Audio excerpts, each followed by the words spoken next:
Let's go to Daniel in Vancouver. What a great name. Daniel, what do you make of Flag Day and this renewed sense of patriotism in Canada?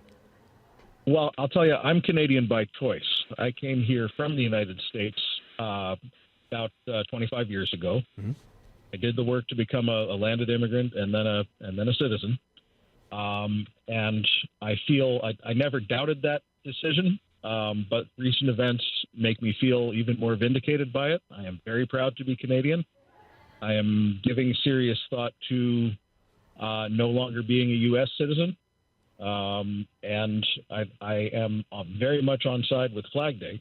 Mm-hmm. You asked earlier, what do I think that politicians and leaders should be doing?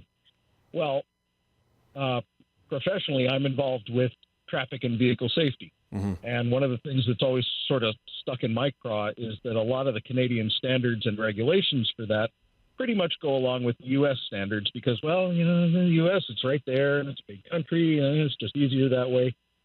The rest of the world uses United Nations standards, which in many cases do a whole lot better job, everything from pedestrian protection to headlights and headlight glare and child safety seats and everything else.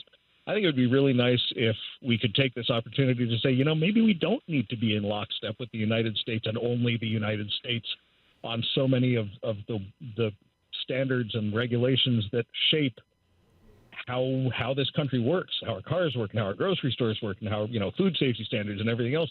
Maybe we can look outward a little more at what the rest of the world is doing, what Europe is doing, and saying, that lines up a little better with Canadian values. Let's pull back a little from the United States sort of, we're right and the whole rest of the world is wrong type of approach, and maybe get with the rest of the world a little more.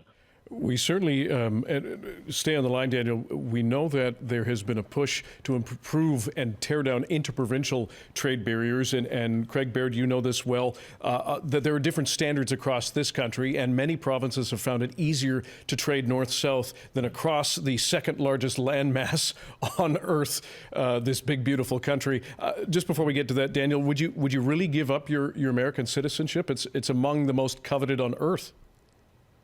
Yeah, and there's a very strong push and sort of a very, I don't quite want to call it a knee jerk, but there's a reflexive reaction. Oh my God, you have U.S. citizenship. Surely you wouldn't give that up. Well, I really have to look at it almost from a cost benefit perspective.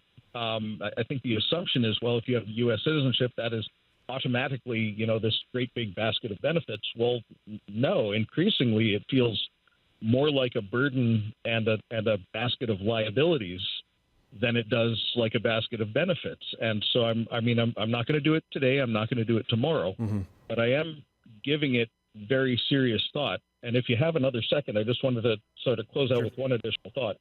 Very shortly after I came to this country, I had CBC tuned in, and I don't remember which show it was, but somebody made a joke. They said, what's the difference between an American and a Canadian? The Canadian knows the difference. I almost drove off the road laughing so hard. I think that struck me as particularly funny because Canada was so new to me and I was seeing all of it, very much for the first time. But I really think what we're seeing now just really draws a couple of very big, bold underlines under that.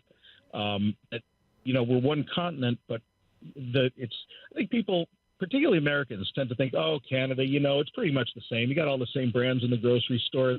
There's superficial differences, but it's pretty much the same. No. It's exactly the opposite. The similarities are superficial. It's the differences that run clean down to bedrock.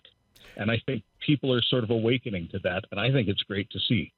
Daniel, we appreciate your call and your perspective. Thanks very much. We're going to get to Tasha in just a moment on the line. Stay on the line. Craig Baird, I want to pick up on some of the things that you heard there from Daniel and this pull and push of the fact that this country was formed out of the modern version, I should say. 1867 was a compromise rather than a revolution. Absolutely, and it's something that we definitely take pride in, the fact that we did create this country based on a whole bunch of conferences and agreements that we made to form it. And we love a committee. Yeah, exactly. And that's how the flag was created too, through a committee.